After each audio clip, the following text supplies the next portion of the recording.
아따 주인님들, 오늘도 잘 지내셨소? 춘심이가 또 재미나게 들려드릴 이야기가 있으니께 얼른 앉으시고 귀 쫑긋 세워두소.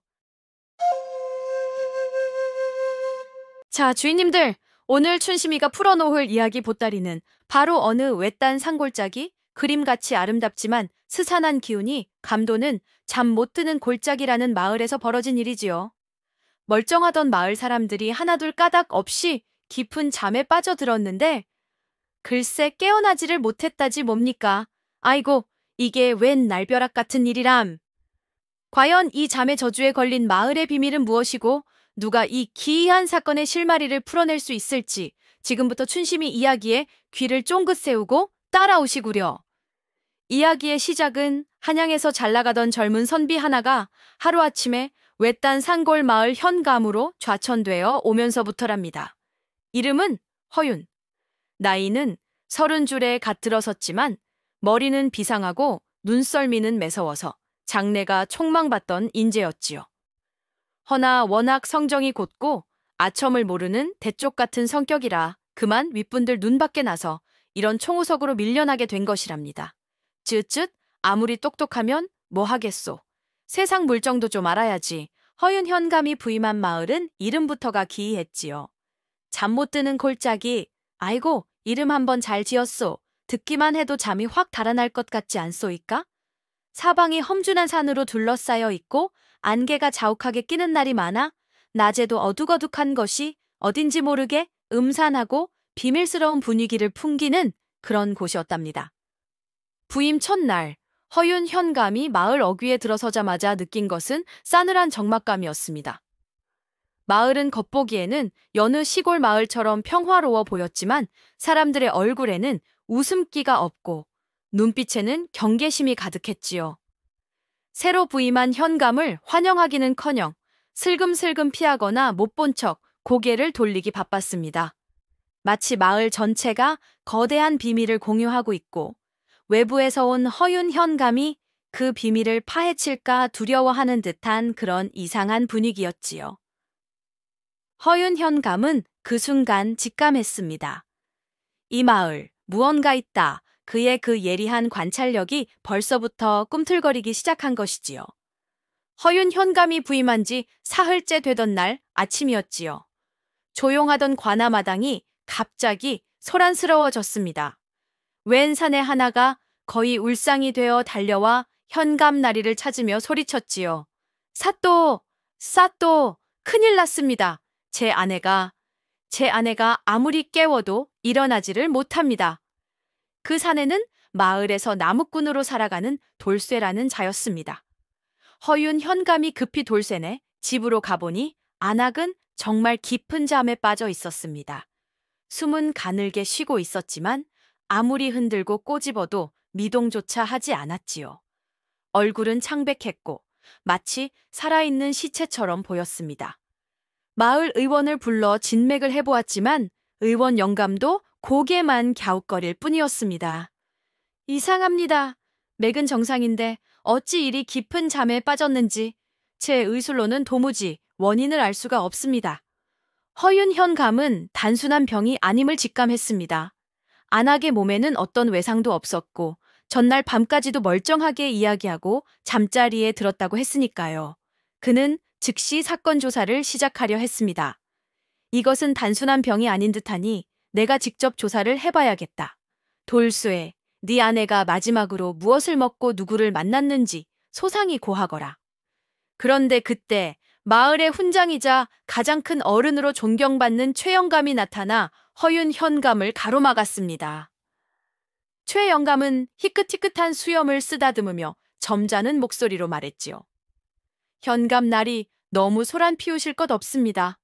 보아하니 저 안악은 그저 며칠 동안 과로하여 깊이 잠든 것일 뿐입니다. 며칠 푹 쉬면 저절로 깨어날 터이니 너무 염려 마시고 조용히 지켜보시는 것이 좋겠습니다. 초에 영감의 말은 이상하게도 단호했고 어딘지 모르게 허윤 현감의 조사를 만류하려는 듯한 느낌을 주었습니다. 허윤 현감은 그의 태도가 석연치 않았지만 일단은 지켜보기로 했지요. 하지만 그의 마음속에는 이미 불길한 예감이 싹트고 있었습니다. 최 영감의 말과는 달리 돌쇠의 아내는 며칠이 지나도 깨어날 기미를 보이지 않았습니다. 그리고 설상가상으로 마을에서 비슷한 일이 연이어 벌어지기 시작했습니다. 어제까지 멀쩡하게 밭을 갈던 늙은 농부가 다음 날 아침 깊은 잠에 빠져들었고, 며칠 뒤에는 저작거리에서 떡을 팔던 안하기, 그 다음에는 서당에서 글을 읽던 어린 학동까지, 마치 전염병이라도 도는 것처럼 남녀노소 가릴 것 없이 하나둘 까닭 없이 깊은 잠에 빠져들어 깨어나지 못하는 사람들이 속출하기 시작한 것입니다. 마을은 순식간에 공포와 혼란에 휩싸였습니다. 아이고, 이게 웬 날벼락이냐? 우리 애도 어젯밤부터 일어나지를 못해요. 이건 틀림없이 저주야. 저주가 내린 게야. 사람들은 두려움에 떨며 웅성거렸습니다. 특히 나이 많은 노인들은 몇 해 전 마을을 휩쓸었던 끔찍한 사건을 떠올리며 공포에 질렸습니다. 이건 몇 해 전 그때랑 똑같아. 그 저주가 다시 시작된 게야. 그들은 잊혀진 약초밭이니 원혼이니 하는 알 수 없는 말들을 중얼거리며 몸서리를 쳤지요. 허윤 현감은 더 이상 이 사태를 좌시할 수 없었습니다. 이것은 단순한 사고나 질병이 아니었습니다. 누군가 혹은 무언가가 의도적으로 마을 사람들을 깊은 잠에 빠뜨리고 있는 것이 분명했습니다. 그는 즉시 관내 수사본부를 차리고 본격적인 조사에 착수했습니다. 하지만 마을 사람들은 여전히 입을 굳게 다물고 있었고, 특히 최 영감은 과거사에 대한 언급 자체를 극도로 꺼리며 허윤 현감의 조사를 방해하려는 듯한 태도를 보였지요. 허윤 현감은 끈질긴 탐문과 날카로운 관찰력으로 사건의 실마리를 찾아내기 시작했습니다. 그리고 마침내 그의 용의선상에 3명의 인물이 떠올랐지요. 각자 다른 이유로 이 기이한 잠의 저주와 관련이 있을 법한 그림자 같은 존재들이었습니다. 첫 번째 용의자는 바로 마을 주막의 젊은 주모 월영이었습니다. 그녀는 아름다운 외모와는 달리 늘 과묵하고 어딘가 비밀스러운 분위기를 풍기는 여인이었지요. 특히 이번 사건에 대해 물으면 입을 굳게 다물고 허윤 현감을 경계하는 눈빛으로 바라보곤 했습니다. 허윤 현감은 월영이 주막 뒤뜰에서 남몰래 다양한 약초, 심지어는 독초로 보이는 풀까지 재배하고 있다는 사실을 알아냈습니다. 그녀가 약초에 대한 해박한 지식을 가지고 있다는 점, 그리고 몇 해 전 비극적으로 죽었다는 월영의 스승이라는 약초꾼 여인과의 관계가 그녀를 유력한 용의자로 만들었지요. 어쩌면 스승의 복수를 위해 혹은 다른 숨겨진 이유로 이 모든 일을 꾸미고 있는 것은 아닐까. 두 번째 용의자는 마을의 훈장이자 가장 큰 어른으로 존경받는 최 영감이었습니다. 그는 겉으로는 덕망 높은 원로 행세를 했지만 이번 사건에 대해 유독 민감하게 반응하며 허윤 현감의 조사를 방해하려는 듯한 모습을 보였습니다. 특히 몇 해 전 잊혀진 약초밭에서 일어났던 비극적인 사건에 대해서는 입도 뻥긋하지 않으려 했지요. 허윤 현감은 초의 영감이 단순히 마을의 평화를 위해 사건을 덮으려는 것이 아니라 어쩌면 그 자신이 과거 사건과 깊이 연루되어 있거나 혹은 현재 벌어지는 일의 배후에 있는 것은 아닌지 의심하기 시작했습니다. 그리고 마지막 3번째 용의자는 바로 덕칠이라는 젊은 사내였습니다. 그는 과거 잊혀진 약초밭 사건으로 억울하게 죽은 약초꾼 여인의 조카였는데 몇 해 동안 마을을 떠났다가 최근에야 다시 돌아온 인물이었지요. 그는 허윤 현감에게 접근하여 과거 사건의 억울함을 호소하며 마을 사람들, 특히 최 영감에 대한 강한 불신과 복수심을 공공연히 드러냈습니다. 또한 그가 밤중에 몰래 마을 사람들을 엿보거나 약초밭 주변을 어슬렁거리는 모습이 몇몇 사람들에게 목격되기도 했지요. 혹시 그가 이모의 원한을 갚기 위해 이 모든 일을 저지르고 있는 것은 아닐까. 이렇게 3명의 용의자가 허윤 현감의 수사망에 포착되었습니다. 각자 다른 동기와 비밀을 간직한 채 그들은 잠 못 드는 골짜기의 어둠 속에 자신의 진짜 모습을 감추고 있었지요. 과연 이들 중에 진짜 범인은 누구일까요? 아니면 전혀 예상치 못한 제4의 인물이 있는 걸까요? 허윤 현감은 3명의 용의자를 중심으로 본격적인 수사를 펼쳐나갔지만 사건은 좀처럼 명확한 실마리를 보여주지 않았습니다. 잠든 사람들의 주변을 조사하면 할수록 단서들은 오히려 더욱 흐릿해지고 증언들은 엇갈리기만 했지요. 예를 들어 깊은 잠에 빠진 사람들은 쓰러지기 직전에 공통적으로 특정 샘물을 마셨다는 증언이 있었습니다. 그런데 그 샘물은 마을 사람들이 모두 함께 사용하는 것이라 그것만으로는 범인을 특정하기 어려웠지요. 또 어떤 사람들은 잠들기 전에 월영기네 주막에서 음식을 먹었다고도 하고 어떤 사람들은 덕칠과 길에서 마주쳐 이야기를 나누었다고도 했습니다. 하지만 이 역시 결정적인 증거라고는 할 수 없었지요. 허윤 현감은 각 용의자에게 불리하게 작용할 수 있는 정황 증거들을 조금씩 발견했지만 그것만으로는 누구도 범인이라고 단정 지을 수가 없었습니다. 월영의 경우 그녀가 다루는 약초 중에는 사람을 깊은 잠에 빠뜨릴 수 있는 독초가 포함되어 있다는 사실이 밝혀졌습니다. 하지만 그녀는 그것은 예전에 스승님께서 연구하시던 것일 뿐 저는 결코 사람에게 해로운 일에 사용한 적이 없습니다. 하고 완강히 부인했지요. 그녀의 방에서는 알 수 없는 약재를 달인 흔적이 발견되기도 했지만 그것이 범행과 직접적인 관련이 있는지는 알 수 없었습니다. 최영감의 경우 그가 과거 잊혀진 약초밭 사건 당시 중요한 증거를 은폐하려 했다는 소문이 돌았습니다. 또한 최근 잠든 사람들 중에는 최영감과 금전적인 문제로 다투었던 사람이 포함되어 있다는 사실도 드러났지요. 하지만 최영감은 나는 아무것도 모르는 일이요. 그저 마을의 안정을 바랄 뿐이요. 하며 교묘하게 빠져나갔습니다. 덕칠의 경우에는 그가 밤중에 몰래 잊혀진 약초밭 주변을 파헤치는 모습이 목격되었습니다. 사람들은 그가 이모의 유품이라도 찾으려는 것이라고 수군거렸지만 혹시 범행에 사용된 독초를 다시 심거나 증거를 인멸하려는 것은 아닌지 의심스러웠지요. 그에게서는 강한 복수심이 느껴졌지만 그것이 직접적인 동기가 될 수 있을지는 미지수였습니다. 이처럼 모든 단서와 증언들은 안개처럼 모호했고 용의자들은 저마다 그럴듯한 이유를 대며 혐의를 부인했습니다. 허윤 현감은 마치 교묘하게 짜인 거미줄에 걸린 것처럼 진실에 다가갈수록 더욱 혼란스러워지는 것을 느꼈지요. 허윤 현감은 조사를 진행할수록 마을 사람들이 유독 언급하기를 꺼리는 잊혀진 약초밭이 이번 사건의 핵심과 깊숙이 관련되어 있음을 직감했습니다. 그곳은 몇 해 전 월영의 스승이었던 약초꾼 여인이 의문의 죽음을 맞이한 이후 마을 사람들에게는 금단의 땅처럼 여겨지는 곳이었지요. 최영감은 허윤 현감에게 그곳은 저주받은 땅이니 절대 가까이 가서는 아니 되어 라며 신신당부를 했지만 오히려 그런 경고가 허윤 현감의 호기심과 의심을 더욱 자극할 뿐이었습니다. 어느 달빛 희미한 밤 허윤 현감은 몰래 그 잊혀진 약초밭으로 향했습니다. 그런데 이게 웬일이랍니까? 저만치 약초밭 어귀에서 검은 그림자 하나가 어른거리는 것이 아니겠소? 조심스럽게 다가가 보니 바로 주막 주모 월영이었습니다.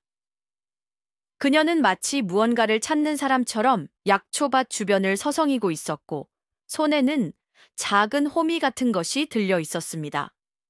허윤 현감이 갑자기 나타나자 월영은 몹시 놀라며 당황하는 기색이 역력했습니다. 그녀는 황급히 호미를 등 뒤로 감추었지요. 이 야심한 시각의 주모는 여기서 무얼 하고 계시오? 허윤 현감이 날카롭게 물었습니다. 월영은 잠시 입술을 깨물더니 애써 침착한 목소리로 대답했습니다. 밤이슬 맞은 약효가 더 좋다고 하여 잠시 나와 보았을 뿐입니다. 현감 나리께서는 어인일로 이런 늦은 시간에. 하지만 그녀의 눈빛은 불안하게 흔들리고 있었고 허윤 현감은 그녀가 무언가를 숨기고 있음을 간파했습니다. 주모, 이 약초밭은 마을 사람들이 금기시하는 곳이라 들었소. 어찌 그런 곳에 혼자 들어오신 게요?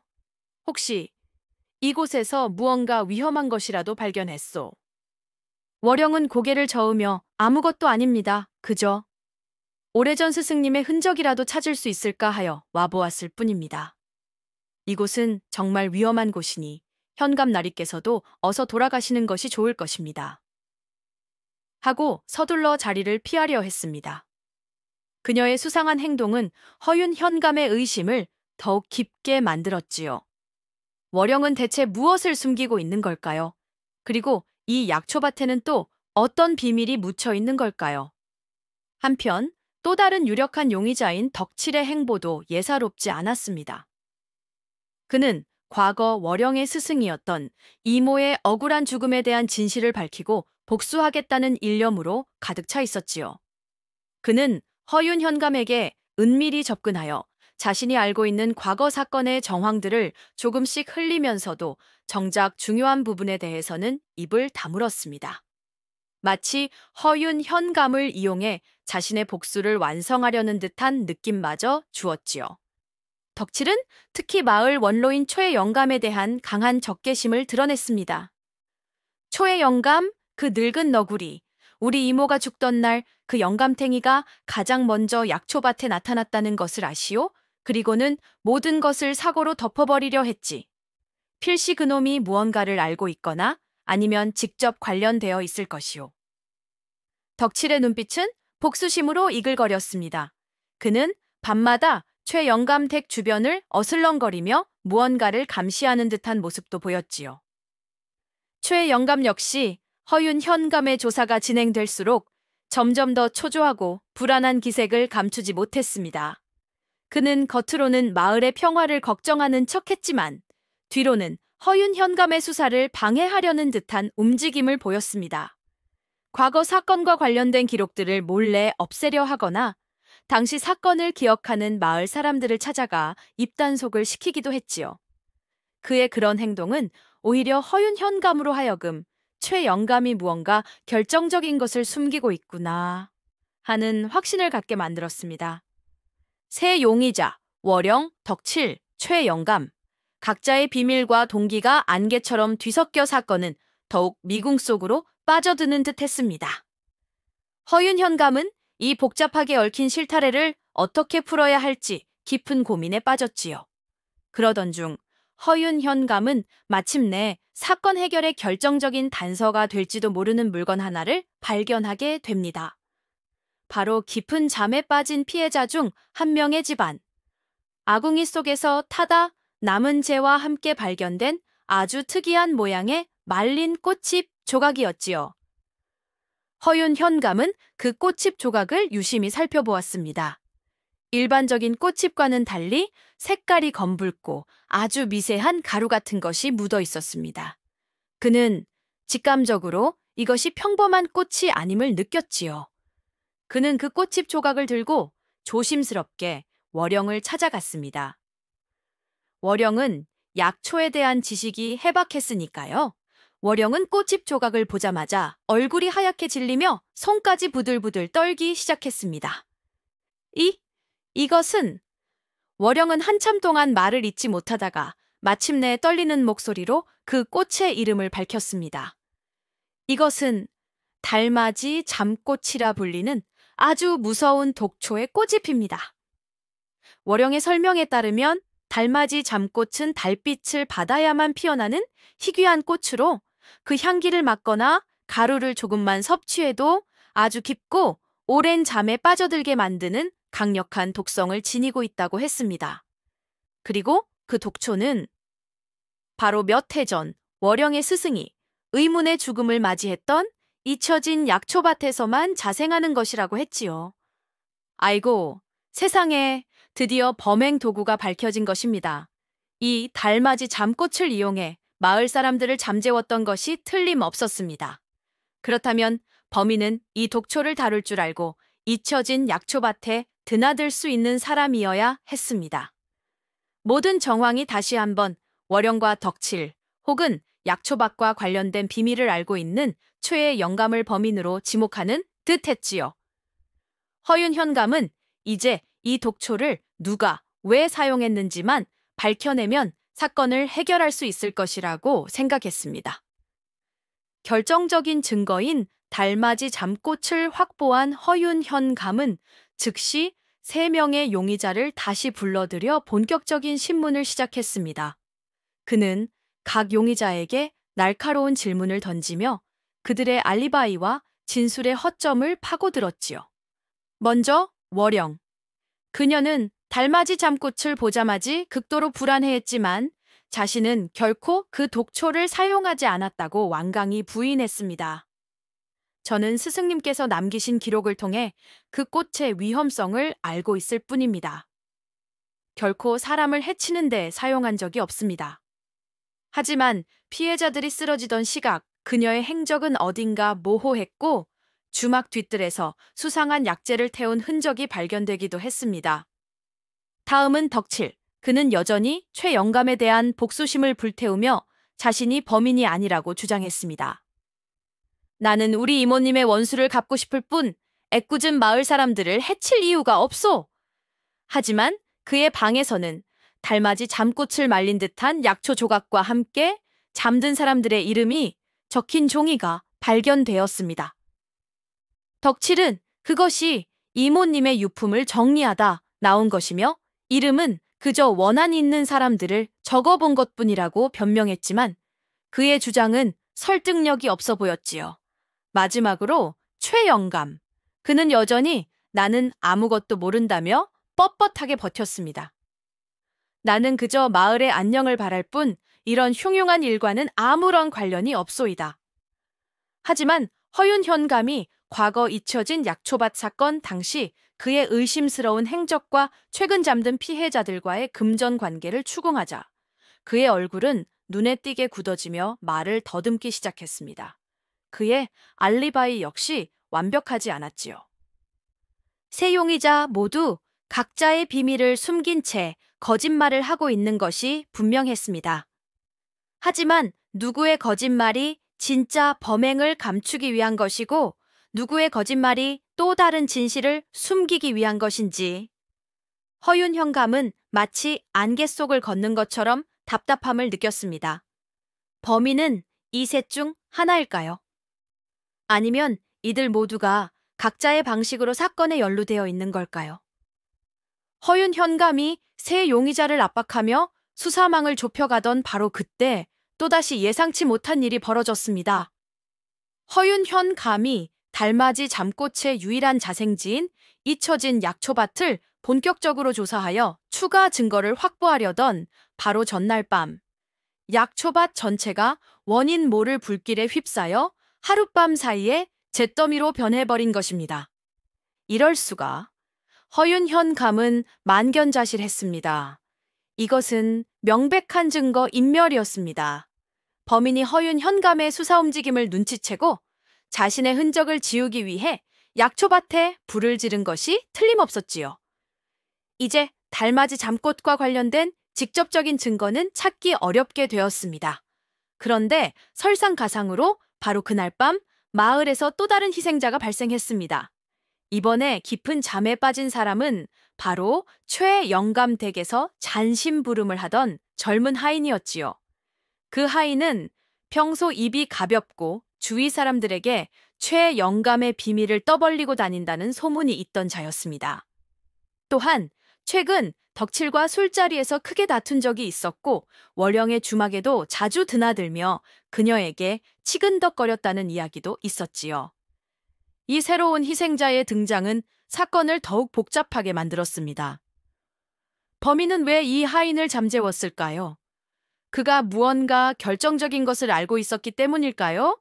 아니면 단순히 범인의 계획에 방해가 되었기 때문일까요? 이 사건은 범인의 계획에 없던 돌발적인 행동처럼 보이기도 했고 혹은 아주 치밀하게 계산된 또 다른 범행처럼 보이기도 했습니다. 허윤현감은 이제 범인이 매우 지능적이고 대담하며 자신의 수사 과정을 역이용하고 있다는 생각에 등골이 오싹해지는 것을 느꼈습니다. 이대로 가다가는 더 많은 희생자가 나올지도 모르는 일이었지요. 그는 어떻게든 이 악순환을 끊고 범인을 잡아야 했습니다. 약초밭이 불타고 새로운 희생자까지 발생하자 월영은 더 이상 침묵을 지킬 수 없다고 판단한 듯 했습니다. 그녀는 밤늦게 허윤 현감을 찾아와 떨리는 목소리로 부분적인 진실을 털어놓기 시작했지요. 현감 나리, 실은 제가 그동안 숨겨온 것이 있습니다. 월영의 얼굴은 창백했고 눈빛에는 깊은 슬픔과 두려움이 어려 있었습니다. 그녀의 고백에 따르면 몇 해 전 잊혀진 약초밭에서 의문의 죽음을 맞이한 약초꾼 여인은 바로 그녀의 스승이자 어머니와도 같은 존재였습니다. 스승은 평생 약초를 연구하며 사람들을 돕는 일에 헌신했지만 특히 달맞이 잠꽃이라는 독초에 대해 깊이 연구하고 있었다고 합니다. 그 독초의 위험성과 함께 아주 소량 사용하면 불면증을 치료하거나 고통을 덜어주는 약효도 있다는 것을 알아냈던 것이지요. 스승님께서는 그 꽃의 힘을 두려워하시면서도 어떻게든 좋은 약으로 만들 방법을 찾으려 하셨습니다. 하지만 어느 날 갑자기 약초밭에서 시신으로 발견되셨지요. 사람들은 단순한 사고라고 했지만 저는 믿지 않았습니다. 스승님의 연구 일지가 감쪽같이 사라졌거든요. 월영은 자신이 스승의 유지를 이어받아 달맞이 잠꽃을 연구해 왔으며 그 독성을 제어하는 방법과 해독법까지 어느 정도 알고 있다고 고백했습니다. 하지만 이번 연쇄적인 잠 사건에는 결코 자신이 관여하지 않았다고 강력하게 주장했지요. 나리, 저는 결단코 그 꽃을 사람을 해치는 데 사용하지 않았습니다. 누군가가 스승님의 연구 일지를 훔쳐 그 비법을 알아내고 이 끔찍한 범행을 저지르고 있는 것입니다. 어쩌면 그 범인은 스승님을 죽인 바로 그 자일지도 모릅니다. 월영의 고백은 충격적이었습니다. 그렇다면 범인은 달맞이 잠꽃의 사용법을 알고 있는 자, 그리고 과거 사건과도 깊이 연관된 인물이어야 했습니다. 하지만 월영의 말이 모두 진실일까요? 아니면 그녀 역시 무언가를 숨기고 있는 걸까요? 허윤 현감의 머릿속은 더욱 복잡해져만 갔습니다. 월영의 고백으로 수사가 새로운 국면을 맞이한 가운데 허윤 현감은 또 다른 유력 용의자인 덕칠에 대한 의심을 거두지 않았습니다. 그는 포졸들을 시켜 덕칠의 허름한 거처를 은밀하게 수색하도록 지시했지요. 그리고 마침내 덕칠의 방 안, 낡은 뒤주 밑바닥에서 아주 결정적인 물건들이 발견되었습니다. 그것은 바로 과거 잊혀진 약초밭 사건과 관련된 듯한 낡은 지도 조각들과 달맞이 잠꽃을 말린 듯한 약초 부스러기, 그리고 가장 충격적인 것은 잠든 마을 사람들의 이름이 빼곡히 적힌 종이 한 장이었습니다. 이럴 수가. 허윤 현감은 증거물들을 보고는 탄식을 금치 못했습니다. 이것만 보면 덕칠이 이모의 복수를 위해 치밀하게 범행을 계획하고 실행한 것처럼 보였으니까요. 허윤 현감은 즉시 덕칠을 잡아들여 추궁했습니다. 덕칠은 처음에는 완강히 부인했지만 자신의 방에서 나온 증거물들을 보자 얼굴이 하얗게 질리며 당황하는 기색을 감추지 못했습니다. 이것은 다 오해입니다. 저는 결코 사람들을 해치지 않았습니다. 덕칠은 절규하듯 외쳤습니다. 그 지도와 약초 조각은 이모님의 유품을 정리하다 나온 것이고 이름이 적힌 종이는 그저 제가 원한을 품고 있는 자들의 이름을 적어본 것뿐입니다. 정말입니다, 나리. 덕칠의 변명은 궁색하게 들렸지만 그의 눈빛에는 억울함과 함께 진실을 말하고 있다는 절박함이 어려 있었습니다. 허윤 현감은 혼란스러웠습니다. 덕칠이 범인일까? 아니면 누군가 그에게 누명을 씌우고 있는 것일까?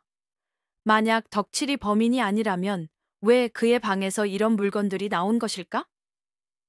사건은 더욱더 꼬여만 가는 듯 했습니다. 덕칠의 방에서 결정적인 증거가 나오면서 사건은 그에게 유리하게 돌아가는 듯했지만 허윤 현감은 여전히 마을 원로 최 영감에 대한 의심을 풀지 않았습니다. 그의 석연치 않은 태도와 과거 행적에는 분명 무언가 감춰진 비밀이 있을 것이라고 확신했기 때문이지요. 허윤 현감은 월영에게서 얻은 정보와 마을 사람들의 증언들을 토대로 최 영감의 과거를 더욱 깊이 파고들기 시작했습니다. 그리고 마침내 충격적인 사실 하나를 알아냈지요. 그것은 바로 최 영감이 젊은 시절 월영의 스승이었던 그 약초꾼 여인과 잊혀진 약초밭의 소유권을 두고 아주 격렬하게 다투었다는 사실이었습니다. 당시 초의 영감은 마을의 땅 대부분을 소유하고 있었는데 유독 그 약초밭만은 약초꾼 여인의 소유로 되어 있어 눈엣가시처럼 여겼다고 합니다.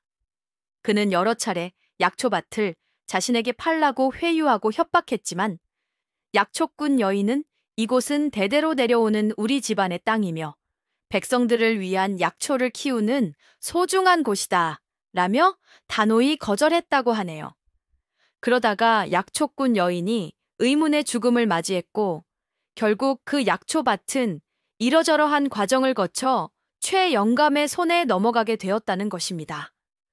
물론 표면적으로는 합법적인 절차를 거친 것처럼 보였지만 그 과정에서 석연치 않은 점들이 한두 가지가 아니었지요. 게다가 허윤 현감은 최 영감이 최근 한양의 큰 상단과 거래를 하다가 큰 빚을 졌고 그 빚을 갚기 위해 급하게 돈이 필요한 상황이라는 사실까지 알아냈습니다. 만약 초의 영감이 과거 약초꾼 여인을 해치고 약초밭을 빼앗았고 지금 그 사실이 탄로 날까 두려워 관련자들을 잠재우고 있는 것이라면 혹은 달맞이 잠꽃의 가치를 알고 그것을 이용해 빚을 청산하려 하는 것이라면 모든 정황이 최 영감에게도 충분한 범행 동기가 있음을 가리키고 있었습니다. 이제 허윤 현감의 수사망은 월영, 덕칠, 최 영감이라는 3명의 용의자로 완전히 좁혀졌습니다. 하지만 문제는 이들 모두에게 각기 다른 범행 동기와 기회가 있었다는 것이지요. 월영은 스승의 복수를 위해 혹은 스승의 연구를 이어받아 달맞이 잠꽃을 독점하려 했을 가능성이 있었습니다. 그녀는 독초에 대한 지식이 해박했고 약초밭에 자유롭게 드나들 수 있었지요. 덕칠은 이모의 원한을 갚기 위해 혹은 이모의 죽음과 관련된 자들에게 경고를 보내기 위해 범행을 저질렀을 수 있었습니다. 그의 방에서 발견된 증거물들은 그를 유력한 용의자로 만들기에 충분했지요. 최 영감은 과거 약초꾼 여인의 죽음에 대한 비밀을 덮고 자신의 경제적 위기를 해결하기 위해 달맞이 잠꽃을 이용했을 가능성이 있었습니다. 그는 마을의 실질적인 권력자였고 사람들을 조종하여 자신의 범행을 은폐할 능력도 가지고 있었지요. 게다가 이들의 알리바이는 하나같이 완벽하지 않았습니다. 서로가 서로를 의심하는 듯한 발언을 하기도 했고 결정적인 순간에는 모두 행적이 묘연했지요. 허윤 현감은 마치 안개 속에서 여러 개의 그림자를 쫓는 것처럼 혼란스러웠습니다. 이대로는 안 된다. 범인이 누구든 더 이상 마을 사람들을 공포에 떨게 내버려 둘 수는 없다. 결정적인 한 방이 필요하다. 허윤 현감은 마침내 범인을 잡기 위한 마지막 계책을 세우기로 결심했습니다. 허윤 현감은 범인이 누구인지 확신할 수 없었지만 한 가지는 분명히 알고 있었습니다. 범인은 과거 잊혀진 약초밭 사건과 깊이 연관되어 있으며 특정 인물에 대한 강한 원한이나 혹은 무언가를 감추려는 절박한 심리를 가지고 있다는 것을, 그리고 자신의 수사망이 좁혀올수록 초조해하며 실수를 저지를 가능성이 높다는 것도요. 그래서 허윤 현감은 아주 대담한 함정을 파기로 했습니다. 그는 마을 사람들을 관아 마당에 모두 불러 모았습니다. 그리고는 아주 엄숙하고 단호한 목소리로 공표했지요. 마을 주민 여러분, 그동안 우리 마을을 공포에 떨게 했던 연쇄적인 잠사건의 범인이 드디어 오늘 밤 밝혀질 것입니다. 사람들은 술렁거리기 시작했습니다. 허윤 현감은 말을 이었습니다. 나는 범인이 누구인지, 그리고 그자가 사용한 달맞이 잠꽃에 대한 모든 비밀을 알아냈소. 또한 과거 잊혀진 약초밭에서 벌어졌던 비극적인 사건의 진실까지도 말이오. 오늘 밤 자시 나는 이 모든 증거를 가지고 범인을 체포할 것이오. 만약 범인이 지금이라도 자수한다면 정상 참작의 여지가 있겠지만 끝까지 발뺌한다면 국법에 따라 엄중히 처벌받게 될 것임을 명심하시오. 허윤 현감의 말은 그야말로 폭탄 선언과도 같았습니다. 물론 그가 모든 증거를 확보한 것은 아니었지요. 하지만 그는 이렇게 공표함으로써 범인이 극도의 불안감과 초조함 속에서 스스로 움직이도록 덫을 놓은 것입니다. 범인은 자신의 죄가 탄로 날까 두려워 증거를 인멸하려 하거나 혹은 마지막 발악으로 또 다른 범행을 저지르려 할 가능성이 높았으니까요. 마을 사람들은 허윤 현감의 말에 안도하면서도 과연 오늘 밤 어떤 끔찍한 진실이 밝혀질지 두려움에 떨었습니다. 월영, 덕칠, 최영감은 서로의 눈치를 보며 겉으로는 태연한 척했지만 속으로는 각자 다른 계산을 하고 있었겠지요. 자, 이제 범인은 허윤 현감의 덫에 걸려들까요? 아니면 또 다른 교묘한 수법으로 빠져나갈까요? 허윤 현감의 폭탄 선언이 있은 그날 밤, 잠 못 드는 골짜기는 그 어느 때보다 깊고 무거운 긴장감에 휩싸였습니다. 허윤 현감은 포졸들과 함께 마을 곳곳에 잠복하여 범인이 움직이기만을 기다렸지요. 그의 예상대로라면 범인은 오늘 밤 반드시 무언가 행동을 취할 것이었습니다. 증거를 인멸하려 하거나 혹은 마지막으로 자신에게 위협이 될 만한 인물을 해치려 할 수도 있었지요. 시간이 흘러 자정이 가까워 오자 마침내 움직임이 포착되었습니다. 그런데 이게 웬일이랍니까? 범인이 향한 곳은 허윤 현감이 예상했던 잊혀진 약초밭이나 잠든 피해자들의 집이 아니었습니다. 범인은 아주 뜻밖의 장소, 바로 월영의 주막 뒤뜰에 있는 작은 광으로 향하고 있었지요. 그리고 그곳에서 무언가를 땅에 파묻으려는 듯한 수상한 행동을 하기 시작했습니다. 허윤 현감은 즉시 포졸들에게 신호를 보내 그곳을 덮쳤습니다. 꼼짝 마라, 내 이놈, 거기서 뭘 하고 있는 것이냐. 횃불빛 아래 드러난 범인의 모습은 아이고, 세상에, 바로 마을 원로 최영감이었습니다. 그의 손에는 작은 나무 상자가 들려 있었고 상자 안에는 월영의 스승이 남긴 것으로 보이는 낡은 연구 일지와 함께 말린 달맞이 잠꽃 몇 송이가 들어있는 것이 아니겠소? 최영감님, 어찌 이런 짓을... 허윤 현감은 놀라움을 금치 못했습니다. 최영감은 모든 것이 끝났다는 것을 깨닫고는 그 자리에 풀썩 주저앉아 절규하기 시작했습니다. 네, 내가 그런 것이 아니오. 나는 그저 모든 것을 덮으려 했을 뿐이오. 그의 말은 횡설수설했고 눈빛은 공포와 죄책감으로 가득 차 있었습니다. 그런데 바로 그때 또 다른 그림자가 어둠 속에서 나타나 최영감에게 달려들려 했습니다. 바로 덕칠이었습니다. 그의 손에는 날카로운 단도가 들려 있었지요. 이 늙은 여우 같은 놈, 내 놈이 우리 이모님을 죽였지. 내 오늘 내 놈의 목을 베어 원수를 갚겠다. 상황은 순식간에 아수라장이 되었습니다.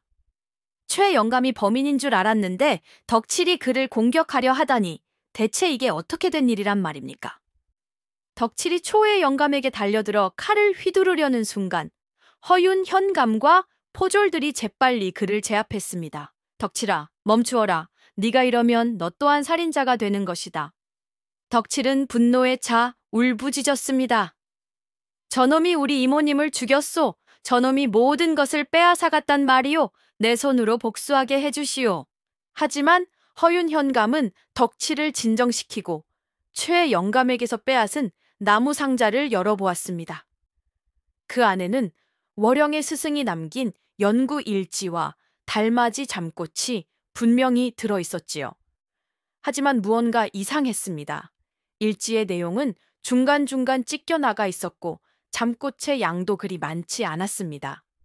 마치 이것이 전부가 아니라는 듯한 느낌이었지요. 허윤 현감은 최 영감을 매섭게 추궁했습니다. 영감, 바른 대로 고하시오. 이 일지가 전부요? 그리고 당신이 정말 사람들을 잠재운 범인이요? 최 영감은 벌벌 떨며 고개를 저었습니다. 아, 아니요. 네, 내가 그런 것이 아니란 말이오. 나는 그저 이 일지가 세상에 알려지는 것이 두려워 숨기려 했을 뿐이오. 과거 월영이 스승이 죽었을 때 내가 그 약초밭을 차지하기 위해 이 일지를 숨겼던 것은 사실이오. 하지만 사람들을 잠재운 것은 내가 아니오. 나는 그 독초를 다룰 줄도 모른단 말이오. 초의 영감은 자신의 과거 잘못은 인정했지만 연쇄적인 잠사건의 범인은 아니라고 극구 부인했습니다. 바로 그때 월영이 창백한 얼굴로 나타났습니다. 그녀는 최 영감이 들고 있던 일지를 보고는 소리쳤지요. 저것은 스승님의 일지. 하지만 중요한 뒷부분이 찢겨나갔어요. 해독법이 적힌 부분이. 모든 사람들의 시선이 일지에 쏠렸습니다. 그렇다면 진짜 범인은 누구란 말인가? 일지의 뒷부분은 어디로 사라졌으며 누가 달맞이 잠꽃을 사용하고 있는 것인가? 허윤 현감의 머릿속에 번개처럼 한 가지 가능성이 스쳐 지나갔습니다. 그는 지금까지 간과했던 아주 작은 단서 하나를 떠올렸습니다. 바로 잠든 피해자들이 모두 최근에 마을 공동 우물물을 마셨다는 사실을. 범인은 우물에 독을 탄 것이다. 허윤 현감이 외쳤습니다. 그리고는 가장 의심스럽지 않았던, 하지만 가장 치명적인 비밀을 간직하고 있었을지도 모르는 한 사람을 떠올렸습니다. 바로... 아이고, 주인님들, 진짜 범인이 따로 있었단 말이요? 그럼 월영기도, 덕칠이도, 최영감도 다 아니었단 말인가? 대체 누가, 왜 그런 끔찍한 짓을 저질렀단 말이요? 춘심이도 심장이 쫄깃해지는구먼요. 허윤 현감은 범인의 뒤를 쏜살같이 쫓아 숨막히는 추격전을 벌였습니다. 좁은 골목길을 빠져나가고 캄캄한 숲길을 헤치며 마침내 범인을 외딴 패가 근처에서 궁지에 몰아넣었지요.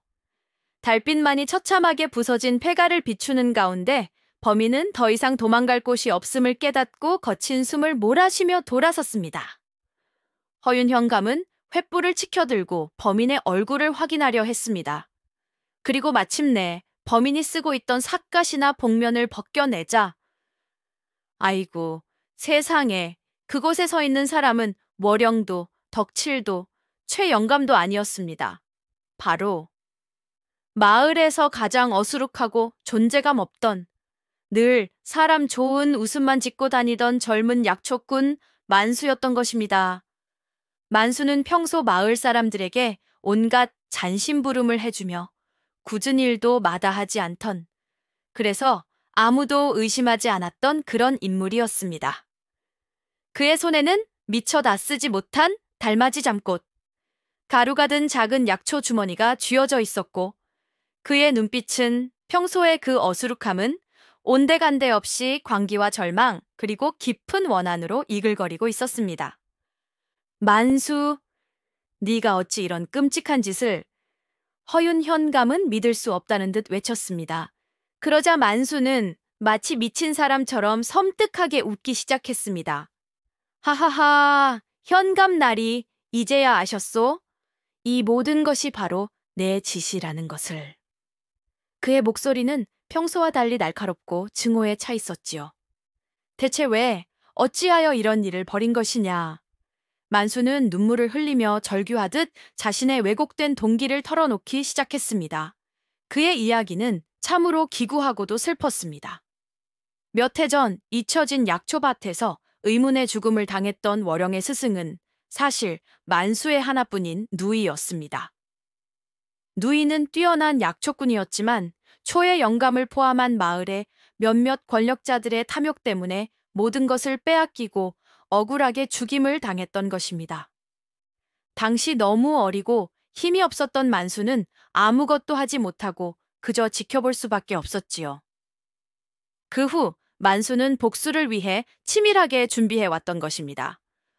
누이가 남긴 약초 연구 기록을 통해 달맞이 잠꽃의 무서운 효능을 알게 되었고, 그것을 이용해 누이의 죽음에 관련된 자들, 그리고 그 진실을 묵인하고 방관했던 마을 사람들 모두에게 고통을 주려 했던 것입니다.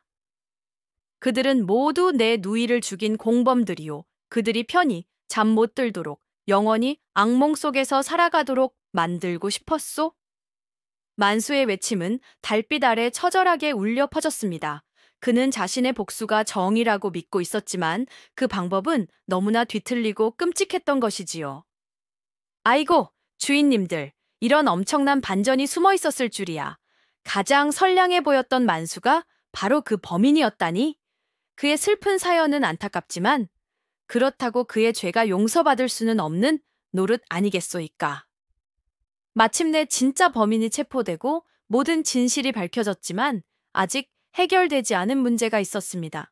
바로 깊은 잠에 빠진 마을 사람들이었지요. 그들은 여전히 깨어날 기미를 보이지 않았고 이대로 가다가는 정말 영원히 잠들게 될지도 모르는 위태로운 상황이었습니다. 허윤 현감은 다급하게 월영을 찾았습니다.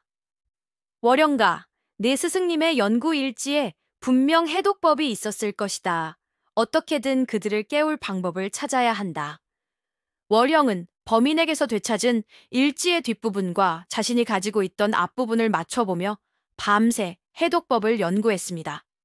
그녀의 눈은 충혈되었고 손은 떨렸지만 스승님의 유지를 이어받아 사람들을 구해야 한다는 사명감으로 필사적으로 매달렸지요. 그리고 마침내 동이틀 무렵 월영은 달맞이 잠꽃의 독을 중화시키는 해독제를 만들어내는 데 성공했습니다. 그것은 아주 희귀한 약초 몇 가지를 특정한 방법으로 배합해야만 만들 수 있는 비방이었는데 스승님의 일지에 그 비법이 고스란히 적혀 있었던 것입니다. 월영은 즉시 해독제를 가지고 잠든 사람들에게 달려갔습니다. 그리고 한 사람 한 사람 정성껏 약을 먹였지요. 그러자 신기하게도 죽은 듯이 잠들어 있던 사람들이 하나둘씩 기침을 하며 눈을 뜨기 시작하는 것이 아니겠소? 여기가 어디지? 내가 왜 이러고 있는 거야? 아이고 머리야, 얼마나 잔 거지? 마을 사람들은 마치 아주 길고 혼란스러운 꿈에서 깨어난 듯한 표정으로 주변을 두리번거렸습니다.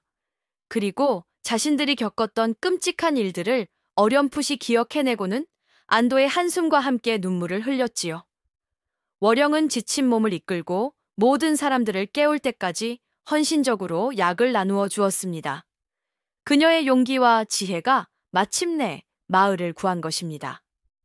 모든 마을 사람들이 무사히 깨어나고 범인이 죗값을 치르게 되면서 잠 못 드는 골짜기를 뒤덮었던 공포와 혼란은 마침내 막을 내렸습니다. 마을에는 오랜 악몽에서 깨어난 듯 안도감이 감돌았지만 동시에 이번 사건이 남긴 상처는 깊고 쓰라렸지요. 사람들은 서로를 의심했던 기억, 믿었던 사람에게 배신당했던 충격, 그리고 과거의 비극이 현재까지 이어져 왔다는 사실에 괴로워했습니다. 특히 초의 영감은 자신의 과거 잘못과 탐욕이 결국 이런 비극을 불러왔다는 죄책감에 고개를 들지 못했고 마을 사람들의 차가운 시선을 견디다 못해 결국 마을을 떠났다고 합니다. 덕칠 역시 자신의 복수심이 하마터면 억울한 사람을 해칠 뻔했다는 사실에 깊이 반성하고 월영과 마을 사람들에게 진심으로 사죄한 뒤 다시 조용히 살아갔다고 하네요. 월영은 이번 일을 통해 스승님의 억울한 죽음에 대한 진실을 밝히고 그 유지를 이어받아 마을 사람들을 구하는 큰 공을 세웠습니다. 하지만 그녀 역시 마음 한구석에는 스승님을 지키지 못했다는 슬픔과 아픔을 간직한 채 살아가야 했지요. 허윤 현감은 사건을 해결한 공로를 인정받아 한양으로 돌아갈 기회를 얻었지만 그는 잠시 더 이 마을에 머물기로 했습니다.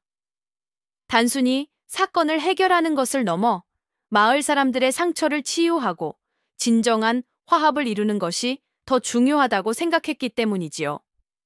그는 마을 사람들과 함께 힘을 합쳐 잊혀진 약초밭을 다시 일구고 그곳에서 얻은 약재로 아픈 사람들을 돕는 등 마을의 재건을 위해 노력했습니다. 아이고 주인님들, 정말 길고도 험난한 사건이었지요? 모든 비밀이 밝혀지고 평화가 찾아왔지만 사람들의 마음속에 남은 상처는 그리 쉽게 아물지 않을 것 같아. 춘심이도 마음이 아프구먼요.